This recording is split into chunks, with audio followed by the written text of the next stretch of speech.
All right, I'm here with Linda for her second private lesson, and she's raring and ready to go.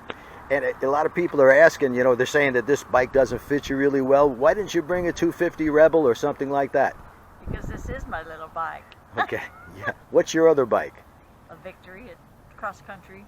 Okay, so this would be the better of the two for sure to learn the techniques on. That's right. If you had a 250 Rebel, you'd probably bring that, wouldn't you? I probably would. Yeah, but we don't have one of those, so we work with what we got. We go to war with the army we got, not the army we wish we had. As usual, I start the riders off with the slow cone weave that gets some dip in the bike from side to side, gets that feel to the rider that you can dip that bike and lean it and turn it, and we take that right into the U-turn. Now, if you've watched the other two episodes I've had with Linda, you can see that she's improved tremendously. She whips into the U-turn at the end. She's got pretty good speed going. Her dips are beautiful as she's going through there. Dips into the U-turn as she should. And I'd say that U-turn was probably about 25 or 26 feet. And if you saw the other two videos where she had problems making 40 or 50 foot U-turns, you'll see it's a tremendous improvement. It actually looks pretty when you're doing it right. And it feels good to the rider. Once the rider gets that feeling of the bike dipping from side to side easily, they realize that nothing terrible is going to befall them if they just turn the bars quickly. I had that cone weave set up, I believe it's 14 feet, and then I put her into a figure eight here. Each of the circles of the figure eight I have here are about 30 feet. And she is leaning the bike a bit. Her head and eyes are good. She's looking for the green cones.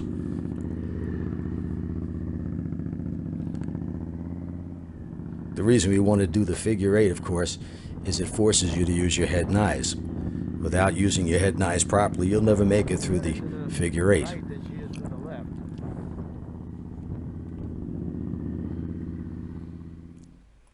Now here's the very first time, and if you didn't see the first episode we did with her, this is her first time trying to go through the offset cone weave.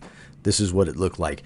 And I wanted to put this clip in case you hadn't seen that very first one, to see how bad she was initially, and her skills were just really non-existent.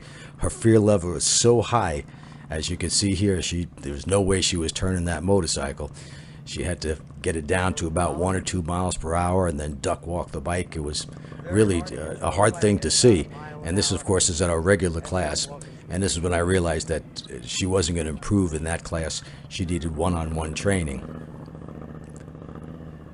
Her speed here is probably about 1.5 miles an hour. It's like the slow race. You could do the slow race in a straight line, but when you try to turn the motorcycle at 1 or 2 miles per hour, it's extremely difficult. You have to have great clutch throttle. Now here she is now. This was today, going through the same exercise. Of course, I have the smaller cones up here, so they're a little more difficult to see, but it's the same exercise. And you got to admit, this is a night and day improvement. And yeah, she's not perfect, not anywhere near perfect, but she's improved at least 300%, maybe 400%. If you consider that first clip you just saw, she couldn't do it at all. Now she's going through it, and she could still pick up some speed, no question about that. But that's going to come with time. As you pick up the speed, you're able to lean the motorcycle more. I had to go from the offset cone weave exercise into this figure eight. And as you can see, she's leaning the bike probably about 18 or 20 degrees. That bike has a 32-degree lean angle, so she's nowhere near the bike's lean limits. But she will get there one day. She just got to get over that fear, and the only way to do that is to face the fear and do it a little bit at a time. In a normal class, a lot of times I can't help them in that regard as far as their fear level, so that's why I give her the one-on-one lesson. There's nobody there watching her. There's no pressure. She knows that there's nobody there waiting to go through the exercise for her, and it makes things a lot easier for the rider and for me. But I'm thrilled with the progress that she's made. And each time, if she continues to practice, which she says she will, and I believe her because she really wants to learn how to handle that motorcycle,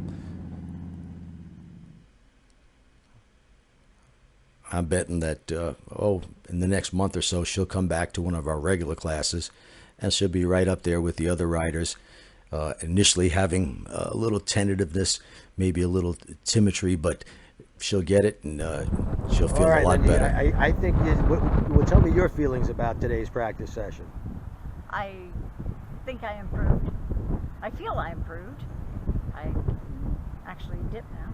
Yeah, you're dipping sometimes, and And you're getting what I call it. Sometimes you get a little jiggy with it, Yeah. and this is what we got to do. We got to get as aggressive as possible here in the parking lot, not out on the street. This is where we get our skills, and we figure out how to lean the motorcycle, how to maneuver it, how to avoid obstacles, and then we go out on the street and we could do the same thing. So I think you did good for today, and I think we're good to go.